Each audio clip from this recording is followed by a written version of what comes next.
পঞ্চম দিনেও জারি ইন্ডিগোর অচলাবস্থা। শনিবারও বাতিল 100-র বেশি উড়ান। তদন্তে 4 সদস্যের কমিটি গঠন ডিজিসিএর।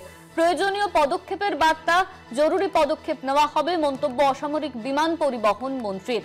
ইতিমধ্যেই এই নির্দেশ দেওয়া হয়েছে। শনিবারও বাতিল 100-র বেশি উড়ান। তদন্তে 4 সদস্যের কমিটি। এখনো কাটেনি অচলাবস্থা। পঞ্চম দিনেও জারি ইন্ডিগোর অচলাবস্থা। শনিবারও বাতিল 100-টির বেশি উড়ান। শনিবারও বাতিল 100-টির বেশি উড়ান। তদন্তে 4 সদস্যের কমিটি গঠন, ডিজিসি এর প্রয়োজনীয় পদক্ষেপের বার্তা। আমরা গতকালই দেখেছিলাম যাত্রী হয়রানি, লাগেজ, খাবার কিছুই পাওয়া যাচ্ছিল না। আর আজকের দিনেও কিন্তু পঞ্চম দিনেও জারি রয়েছে ইন্ডিগোর সেই অচলাবস্থা। শনিবারও বাতিল হয়েছে প্রায় 100-র বেশি উড়ান। শনিবারও বাতিল হয়েছে 100-র বেশি উড়ান। তদন্তে 4 সদস্যের কমিটি গঠন, ডিজিসি এর প্রয়োজনীয় পদক্ষেপের বার্তা, জরুরি পদক্ষেপ নেওয়া হবে মন্তব্য করা হয়েছে অসামরিক বিমান পরিবহন মন্ত্রীর তরফে। শনিবারও বাতিল রয়েছে 100-র বেশি উড়ান। ইন্ডিগোর অচলাবস্থা এখনো কাটেনি। পঞ্চম দিনেও জারি এই অচলাবস্থা। আমাদের সঙ্গে সরাসরি রয়েছেন আমাদের প্রতিনিধি সাকিল মুস্তাক। সাকিল, পঞ্চম দিনেও জারি ইন্ডিগোর অচলাবস্থা। শনিবারও বাতিল করা হয়েছে প্রায় 100-টির বেশি উড়ান।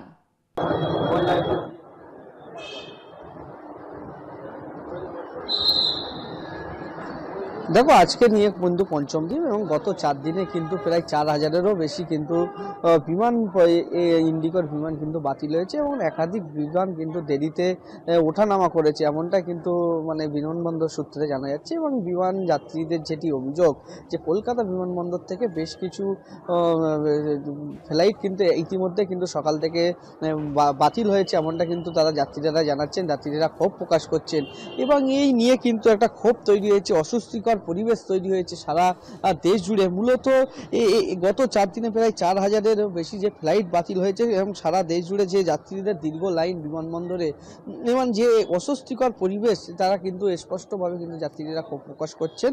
এবং ইন্ডিগো কর্তৃপক্ষ যেটি জানিয়েছেন যে প্রযুক্তিগত সমস্যা এবং স্টাফদের যে স্বল্পতার কারণে কিন্তু এই পরিষেবা বিপর্যয় দেখা দিয়েছে, এমনটা কিন্তু তারা জানিয়েছেন। এবং হেল্প ডেস্কে গিয়ে কিন্তু যাত্রীরা কোনো রকম সুরাহা পাচ্ছেন না, কোনো সমস্যার কথা জানিয়ে কিন্তু কোনো সদুত্তর পাচ্ছে না, এমনটা কিন্তু তারা জানাচ্ছেন। আজও পর্যন্ত একাধিক বিমান স্ট্যাটাস যে চার্ট রয়েছে সেখানেও কিন্তু দেখা যাচ্ছে ইন্ডিগোর বিমান চেন্নাইয়ের যে ঢিলাই আছে এবং ভুবনেশ্বরের ক্যান্সেল হয়েছে। একাধিক বিমান কিন্তু পরপর ক্যান্সেল হয়ে যাচ্ছে এই কলকাতা বিমানবন্দর থেকে। এই অচলাবস্থার কারণে ইতিমধ্যেই প্রাইস, সেই টাকাও কিন্তু বেড়েছে, যেখানে দেখা যাচ্ছে যে 45,000 টাকা টিকিটের দাম। এই মুহূর্তে আর কি জানা যাচ্ছে?